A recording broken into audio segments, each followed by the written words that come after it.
Jeff Hardy has been sentenced and his case is closed. We got an update on King and Queen of the Ring plans, and an ex-WWE luchador is going to be unmasking. Oh, stay tuned. Jeff Hardy's Florida DUI case was officially closed yesterday after he submitted a plea of nolo contendere, which is where a defendant agrees to accept a punishment but doesn't say that they actually committed the crime. Yeah.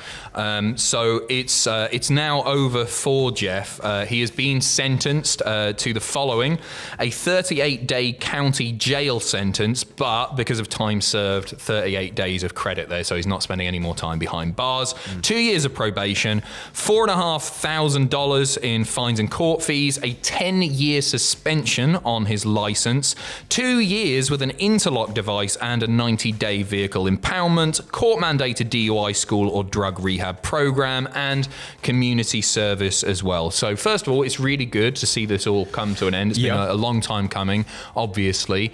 It's good to see Jeff Hardy receive an appropriate punishment for this. 10 years without being to drive, I think, is absolutely the right call. Yeah, I think, as a professional wrestler, it's quite a limiting thing as well to have. It feels like an apt punishment in terms of how everything went down with the case. Yeah, for sure. It's just, a guy of his privilege and wealth. He if he's drinking, and I hope he doesn't drink anymore, certainly to excess, then he can just get an Uber, right? There's no financial impairment there. You can easily do that, and that's what should have happened originally, obviously. So we do send our best to Jeff Hardy. Matt Hardy has responded to what's happened on Twitter as well, saying, "Incredibly proud of my brother. For the last 9 months, he's worked extraordinarily hard on himself. He's in the best space I've seen him in for decades. I'll always support him, believe him, and love him. I'm excited for your new lease of life, and where it takes you," which is good to hear. I feel like we've sort of heard it before. Yeah. You know what I mean? It sounds a horrible thing to say, and I hope that's true, but I feel like I've read this Matt Hardy tweet numerous times in the past. I feel like in the past, whenever we've seen these sorts of cases with WWE, it tends to be that there is very little comes out about them. And in this case, it seems to be, very public. It's been very open. It's been discussed quite openly by, Tony Khan at set points.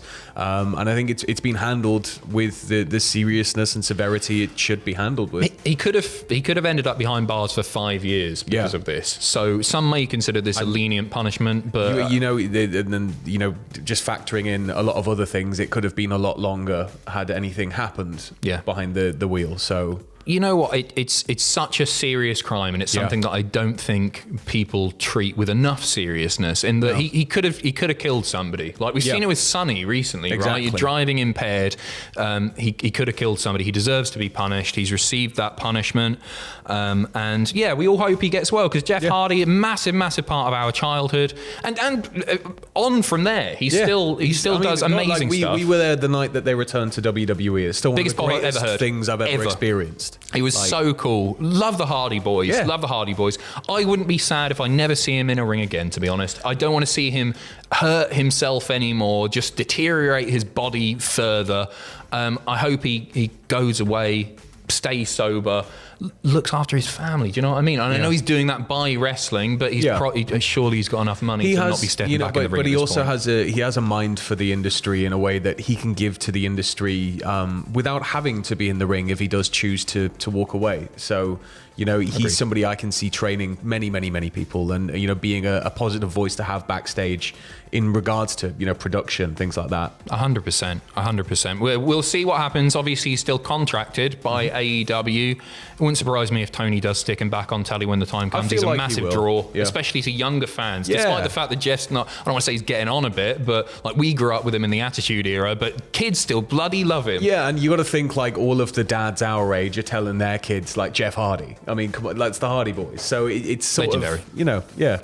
Next up, WWE King and Queen of the Ring plans look like they've been revealed. So WWE, according to Brandon Thurston of WrestleNomics and a Patreon exclusive video, are going to be running 2 premium live events in May 2023. Oh, I know, it's like the old days. Sam.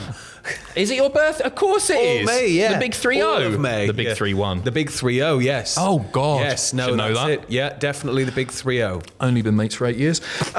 So, yeah, 2 premium live events. On May 27th, it looks like WWE are going to be presenting WWE King and Queen of the Ring. It's not been a pay-per-view since 2002. It's 21 years. 21 Where's years. The time and gone? the thing is, like, I get it in certain respects. Look, King of the Ring was hokey for a very long time before it was cool, and then it was hokey again.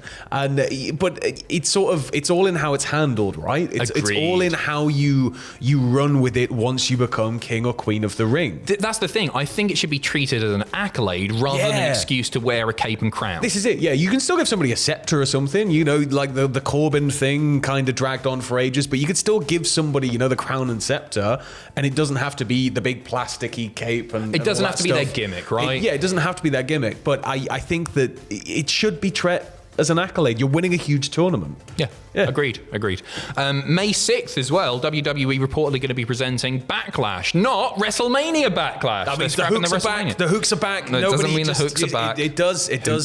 Already get excited. Just get really excited. Looking forward to both of those. Looking forward to both. I'm glad it's not WrestleMania Backlash anymore. It always just felt a bit weird. Yeah, it's kind of no big deal or anything. It's sort of like WrestleMania Part 3.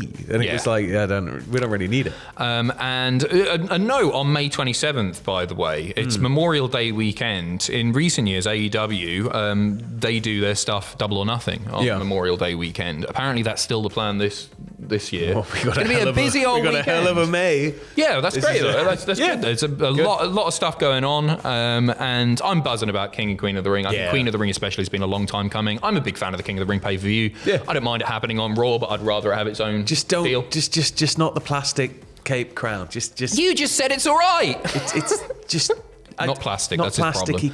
Cartoony ones. WWE also touting the success of Elimination Chamber. In a press release, WWE yesterday announcing that the 2023 Elimination Chamber, which emanated from the Bell Center in Montreal, became WWE's highest grossing and most viewed Elimination Chamber in company history. 54% increase versus the previous record, which was just set last year. Yep. Largest ever gate for any WWE event held in Montreal, and the largest gate in history of Elimination Chamber. So cheers, Sammy.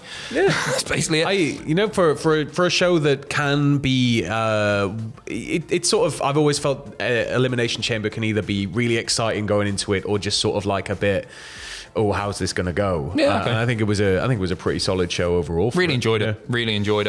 Just a note, by the way, we announced the Cultaholic pre-sale on the Money in the Bank tickets. A few people got tickets, a few people missed out. More tickets being released throughout this morning and more at midday as well. So if you want to head over to cultaholic.com/MITB, use the pre-sale code WWECH, link in the pinned comment, check if you can get more tickets, because some of them on there yesterday were crazy prices.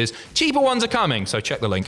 And we are finishing off with the news that an ex-WWE star, a luchador star, is going to be unmasking. It's Jack's favourite, Lince Dorado. Somebody's got to like him. Yeah. Lince Dorado tweeting yesterday. Somebody's got to like him. He's fine.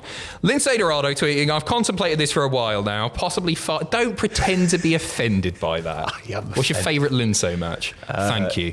I've contemplated this for a while now, possibly 5 years. For almost 2 decades, I've been someone I'm not. I've decided this will be my last year masked. Question is, will I lose it or say, flip it? This is the real me, question mark. Hashtag Lucha. He was one of the best things about 205 Live. Yeah, you were watching, weren't you? Yeah, I watched it. It was great. So there you go. Good luck to him. He's a guy that you, unless you're getting into Twitter beefs with fans, he's a guy that you don't really hear that much about, like what he's doing away from WWE. Yeah, so hopefully this is a bit of a career. I know that he seems to be taking less bookings overall this year. He was working on like a documentary project, I believe, like about his career. Yeah, I saw that. And so I think he's kind of got this weird structured year ahead of him where he's working set shows, but they're being filmed and there's all sorts of other stuff going on in and around it. So that seems pretty exciting. So genuinely. Good luck to him. He is a very, very talented wrestler. I was having a laugh there, but he is very, very good at what he does. And it'll be interesting to see if without the mask he achieves even more success. Yeah, we'll see. Once again, cultaholic.com/MITB if you want to try and get your hands on some Money in the Bank tickets live in London on ice. The Millennium Dome. Thank you very much. We'll be back very shortly with more wrestling news.